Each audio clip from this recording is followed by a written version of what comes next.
अस्सलाम वालेकुम। उम्मीद है आप तमाम अहबाब खैरियत से होंगे। आज की इस वीडियो में हम जानने वाले हैं मच्छर के काटने से जलन और ख़ारिश क्यों हो जाती है, और इसके अलावा हम ये भी जानेंगे क्या जानवर एक दूसरे की बोली समझते हैं। तो इन्हीं दो सवालों के जवाब जानने के लिए आज की इस वीडियो को एंड तक लाजमी से देखिएगा। अगर ये वीडियो पसंद आए तो उसको लाइक करें। अगर आप इस चैनल पर न्यू है तो चैनल को लाजमी से सब्सक्राइब करें। दोस्तों, यकीनन आपने देखा होगा कि मच्छर के काटने से जलन और ख़ारिश हो जाती है।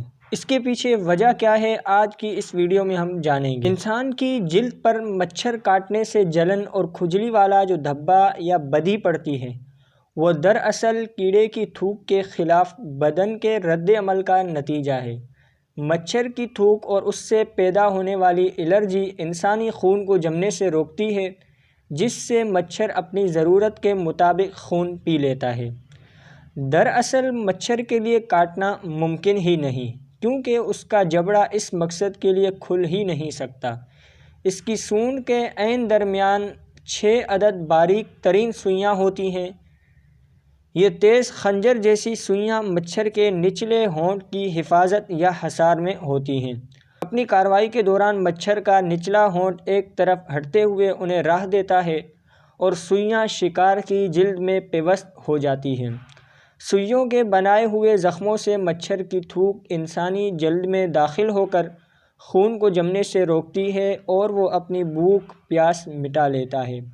ये भी याद रखें कि मच्छर की 3000 या इससे भी ज़ायद किस्मों में से सिर्फ़ चंद अक़साम ही इंसानों और जानवरों पर हमला आवर होती हैं, और उनमें भी सिर्फ़ मादा ही ये काम करती है। नर मच्छर बिल्कुल नहीं काट सकता। अगर हम बात करें मच्छरों के हक़ाइक़ के बारे में, इंसानों और जानवरों को लाहिक मुहलिक तरीन बीमारियों में भी कई एक मच्छरों की फैलाई हुई हैं। मच्छरों की कुछ नस्लें डेंगू बुखार, पीला बुखार और मलेरिया जैसे बदतरीन मुतअद्दी अमराज के जरासीम और इन्फेक्शंस के लिए फिरती हैं।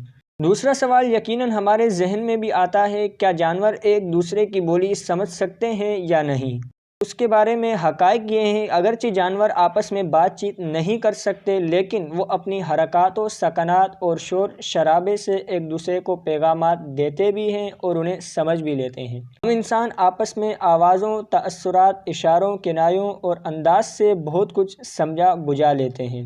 इसी तरह बहुत से जानवर भी आवाज़ों और इशारों से अपना काम निकालते हैं। मिसाल के तौर पर सफ़ेद राजहंस बिलखुसूस, इसका नर किसी मुदाखलतकार और अजनबी को देखते ही जारहाना अंदाज में अपने पर उठाए शू शू करते हुए तेज़ी से उस पर हमला आवर होने का तअस्सुर देता है। कई दूसरे परिंदे भी अपनी मादा को बुलाने के लिए या अपने घोंसले और जगह की हिफाजत करते हुए गीत गाते हैं। वेनेज़ुएला, जो कि दुनिया का सबसे बड़ा जंगल है, में चीखने वाले बंदर भी पाए जाते हैं।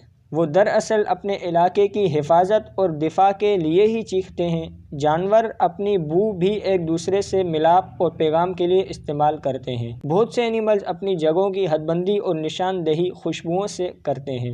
उम्मीद है आज की ये इंटरेस्टिंग वीडियो आपको पसंद आई होगी। इस तरह की वीडियोस को देखने के लिए चैनल को लाजमी से सब्सक्राइब कीजिए। अस्सलामु अलैकुम।